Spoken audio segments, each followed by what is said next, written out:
1853 à Mbacké Bawol, petit village du Sénégal fondé par son grand-père, Cheikh Ahmadou ibn Mohamed ibn Abibala, appelé affectueusement par ses compatriotes Cheikh Ahmadou Bamba, devint l'un des plus prestigieux fils de la communauté musulmane. Aussi appelé Khadimou Rassoul, il deviendra l'une des figures les plus importantes de l'islam de la région et fondera la confrérie des Mourides.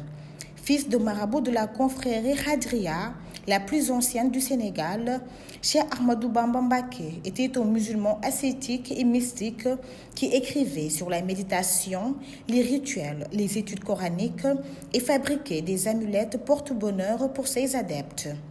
Appelant les hommes à se tourner vers Dieu et prêchant la non-violence, la quête du savoir utile, le travail, le courage pacifique, la détermination et la foi en Dieu, le roi du Jolof, Alboury Ndiaye, l'encouragea à prendre les armes contre les colonisateurs français.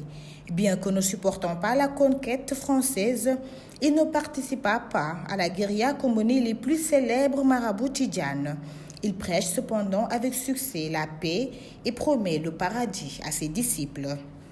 Après un court séjour à Mbacké Bawol, il partit fonder Darussalam et Touba en 1887 pour enseigner le Coran et appliquer la tradition du prophète loin des attaques et des critiques des hommes. Le héros du Sénégal, Lat Dior, se confia humblement au cheikh et reçut ses prières quelque temps avant de mourir sous les balles de l'armée coloniale lors de la bataille de Dirkhelé en octobre 1886. Grand pédagogue, il devint le plus grand enseignant de sa contrée, se consacrant à cette tâche jusqu'à la mort de son père en 1882. En 1883, il fonda le mouridisme.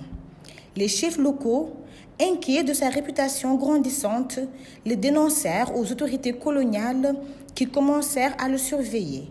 Pendant le mois de Ramadan de l'an 1312 de l'Hégire, dans la mosquée de Touba, Cheikh Ahmadou Bamba reçut l'apparition et la parole du Seigneur des messagers, Mohammed, paix et salut sur lui.